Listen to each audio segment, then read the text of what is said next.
Now, they told me that I could debut and sing, and this would be my debut and sing.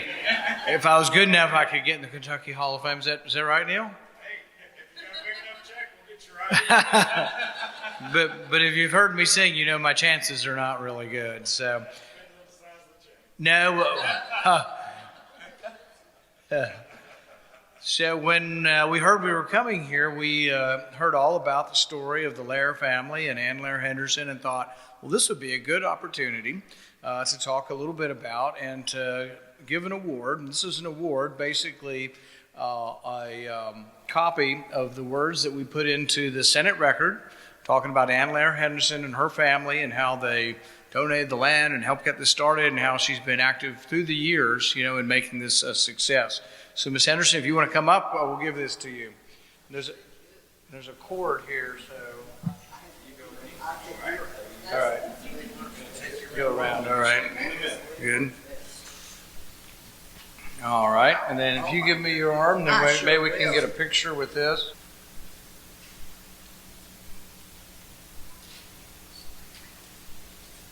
And if you'd like, do you want to give us a word or two? No, sir. You sure? Do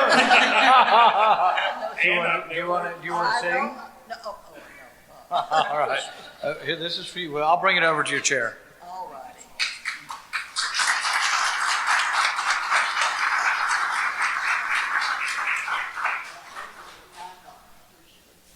And I want you to know I had to vote for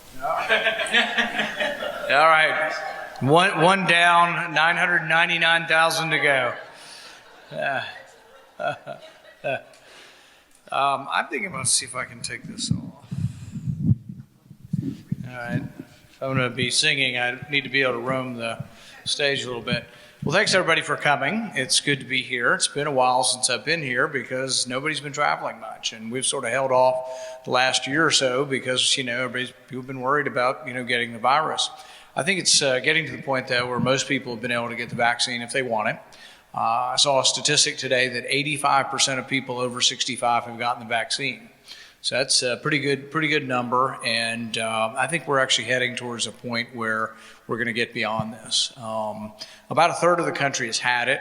32 million people are recorded to have had it, but the CDC says about twice as many people actually probably have had it, because a lot of young people have it and they don't know that they've had it. So probably about 100 million people have had the disease, and over 100 million have been vaccinated now. So we're well on our way. Our numbers are doing very well as far as daily incidents, down dramatically from January. The deaths are down dramatically. There still are a few things, though, if you know people who get it, that I think are worth stating, because they haven't, I don't think, done a very good job on television, and a few people, we won't name any names, Dr. Fauci, but a couple of people, there's some important things they could tell us.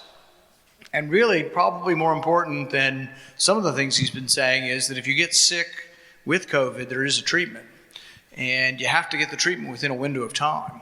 And you can watch TV all day and you'll never hear anybody saying this, but this is absolutely without question true. You have a window of time as you start to get, some people don't get it in their lungs. So they get achiness and fever and they never really get a cough. If you get a cough and your cough's getting a little worse, like an early bronchitis, you don't even need a doctor to tell you this. You're getting a cough, you're not feeling that well. In the early stages, you go in, they can give you monoclonal antibodies, and this is what President Trump had, Chris Christie had it, Giuliani got it. All of them had both age and maybe a few extra pounds, and they all got better. And that's the other thing you need to know, that a risk factor is weight. So I had somebody that I know that was early 40s but was overweight and got it and got very sick. So weight's a big risk factor. It's age first and then weight. And if you've got both age and weight, you got the double whammy. But if you get sick, there is something. The other good news that isn't reported enough about this is actually the death rate's gone down dramatically. So back in March of last year, when we had the worst time of this, we were getting like 30,000 people a day diagnosed with it.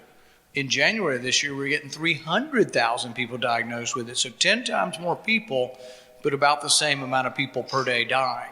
What does that mean? It means the death rate is about 10% of what it was last March.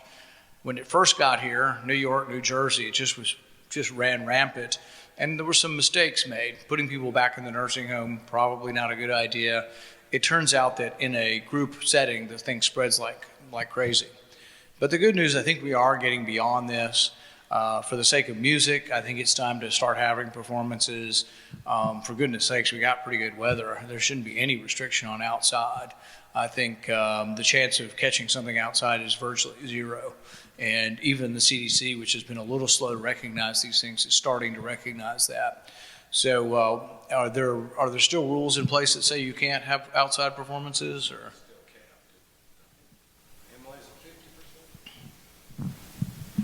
Well, why don't you just say that? Why don't you say your capacity is twice what you think it is, and then when you get 50%, you're getting 100% of what you normally get. There's got to be a way around it. So, who's the probably the most famous person that's come and sung in the area? Is Chris Stapleton in the Kentucky Hall of Fame? He is not, but we're working on it. What do you have to do? I mean, you elect him in with your board, then he has to accept to be in, or what has to? Right. Waiting on his answer. Yeah, I'll send a note to him and tell him one. If you guys, because I'm a big fan of Chris Stapleton, that'd be awesome. I'll come and listen if you can get him to come sing. So maybe we could make it a campaign event too. If we get Chris Stapleton, maybe yes. Now, where's he from? Isn't he from like Paintsville? Wait, what? Say again? Okay, from Kentucky though. And Johnson County, Paintsville is Johnson County, right? Somewhere close. But anyway, Chris Stapleton's good. Another one that my kids like a lot is a guy named Tyler Childers. Anybody heard of him? He's from somewhere up in the mountains too. But as far as the state of the country, you find that if you turn on the television, it seems like we're not getting along that well. I used to say that the television over-reported that, and that really we were getting along much better than they showed you on the TV. Now I think we get along less well than they show you on the TV. Just really, we're going in opposite directions. And some of it's honest differences of opinion. One side thinks that we should raise taxes, the other side thinks we should lower taxes. One side thinks we need more regulations, the other side needs less regulations. Both sides, well, one side says the debt doesn't matter, the other side says debt does matter, but even those who say the debt matters, on my side, only about 10% of them actually really believe it, so the debt gets worse and worse and worse. Last year was a big year. We had like $4 trillion extra in debt last year. Now, normally we have about $1 trillion in debt. And it's sort of what I call institutional debt. You get it every year. The main things the government spends money on are Medicare, Medicaid, Social Security, food stamps, and military, and then some other welfare programs. But just that spending every year, if we have no special spending, we're $1 trillion more in spending than what comes in. But last year we added an extra $3 trillion in COVID spending. And I've always said the answer really should have been, should we close the economy down completely or do this? But by doing this, the money came from the Federal Reserve. It came out of nothing. It's basically, we spent all the money, we sent checks to everybody, but we didn't really have the money. The money was created as an accounting trick, a legerdemain, a sleight of hand, and all of a sudden, here's money. And it works, sort of. You all got $1,400 or whatever went out. You get the money, you can spend it, but then ultimately, you discover that as there's more money in circulation, the prices rise, and sometimes the erosion of your purchasing power shows that it really wasn't in the end. And it kind of makes common sense when you think about this. Can we create wealth by giving you money? Well, you can at first, but at some point there is a point at which people discover there's a lot more money out there and prices rise. They do anyway, even though they say inflation's not bad. Inflation's about 1.7% a year, averaged over the last decade. That still means you lost 17% of the value of your salary over the last decade. So let's say you made $30,000 10 years ago, and now you make $31,000. You probably are behind, actually, even with minor inflation. But now that we've borrowed like $7 trillion in the last year, what if inflation goes to 5% or 10%? There are people that are squeezed. And so when you say they're going to give you free money, realize there is no such thing as a free lunch. Basically, you will pay for it by the diminishing value of your paycheck. And it's sort of an insidious tax. It's a tax that you don't see. Then the other question people say is, well, we just need to get the rich. Rich are not paying their fair share. Well, it's just without question untrue. The rich pay almost all of the income tax. The top 1% in our country pay 40% of the income tax. So it's just not true that they're not paying their fair share. They pay most of the income tax. The top 10%, which is about $200,000 and up, pay about 75, 80% of the income tax. And then interestingly, people don't know this, but it's absolutely true, 50,000 and under pay very little income tax. In some ways, some people get back money through earned income tax credit or child tax credits, and we're expanding that. So it's really just not true. And people say, well, we want to be like Sweden and Denmark. Everything's free and everybody's happy and they're all smiling. But the thing is they do something completely the opposite of what we do.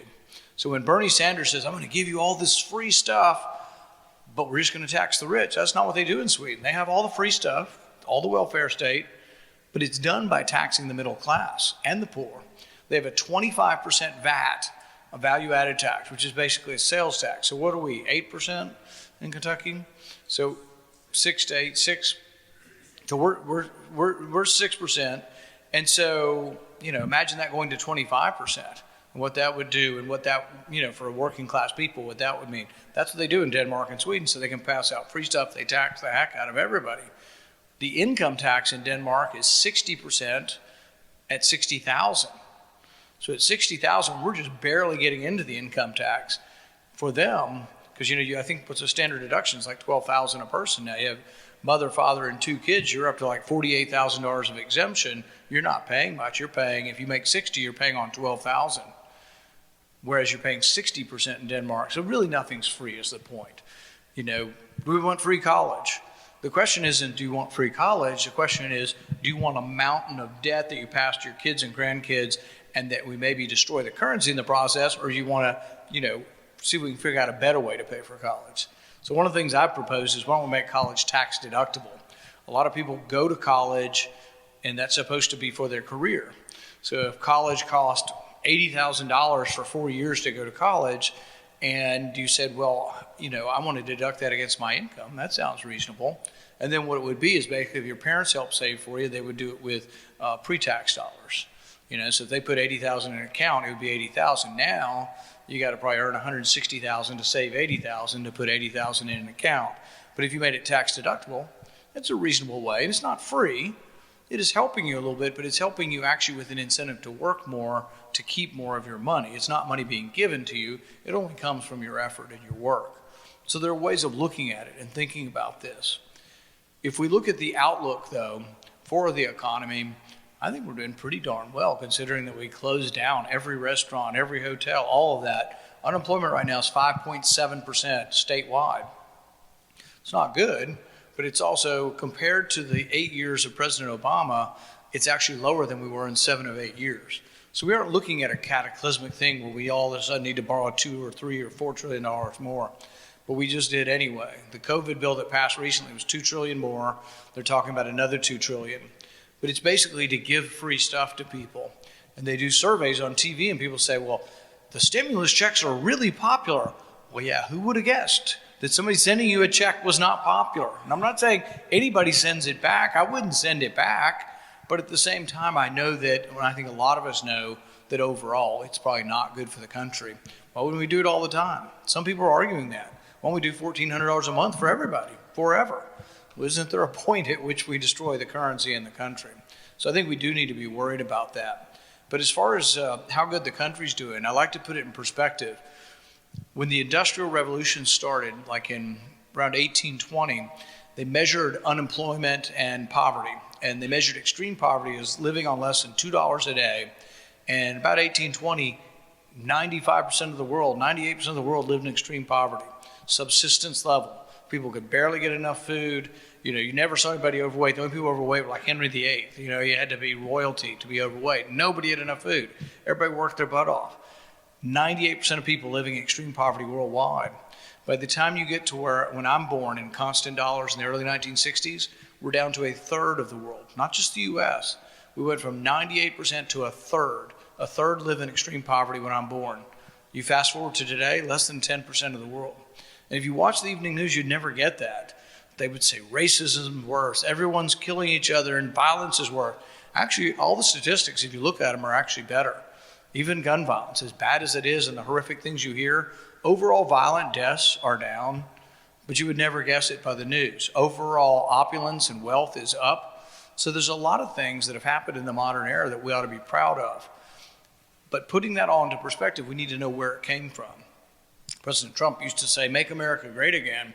And my response is, you need to know what made America great. If you want to make America great, you need to know what made us great. And what made us great was largely being left alone, freedom to contract. The government didn't get involved in your affairs of business. We had to pay some taxes, but we tried to keep them small enough that for the most part you could keep most of the fruits of your labor. It was a pretty simple sort of thing. But we recognized what Adam Smith said, that trade, division of labor, these were the things, productivity, freedom of contract. These are the things that made America great. And I think we still can, but we need to remember that. My wife and I wrote a book a year or so ago called The Case Against Socialism. And who would have thought that you'd need a book saying how bad socialism was? Because, they've been writing books for 100 years talking about how bad it is. All we have are examples of the disasters of socialism. And yet, the other side says, oh, no, that's not what we meant. Stalin is not what we meant. That was an aberration. He was just a bad guy. Mao, same thing. That's not the socialism. He was kind of a bad guy. Castro, no, that's not what we want. Pol Pot, but the list goes on. We get to Maduro and Chavez, in Venezuela. Bernie and most of the guys loved him at first. You can read all their accolades until things sort of went south. But the idea that you can have democratic or voluntary socialism is not a well thought out thing, and I don't think it's a possibility. Typically they have elections, but it's sort of like playing freshman basketball at UK. It's one and done. You have one election and you're done.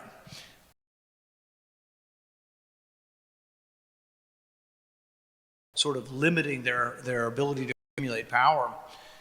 But if we don't recognize that and we think there's some sort of kinder, gentler socialism, we're ignoring history. And the scary thing is the polls of young people are now finding that over half of young people think that socialism would be a good thing to try. But in our book, we start out with the stories of Venezuela, and we start out with the story of a 16-year-old girl who's in a gang, and there's 4 or 5 people in the gang, but their job is to defend their turf, which is 4 dumpsters besides restaurants, so they can get the food thrown out. That's what they're eating.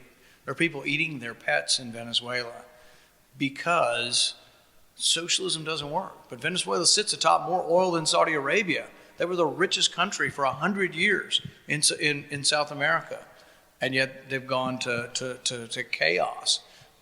Inflation, 1,000-fold a month. Nobody can predict prices. The money's worthless. No freedom of speech. So I think we do need to make sure our young people know that just passing out free stuff and socialism is so great. Well, then show us where it's worked.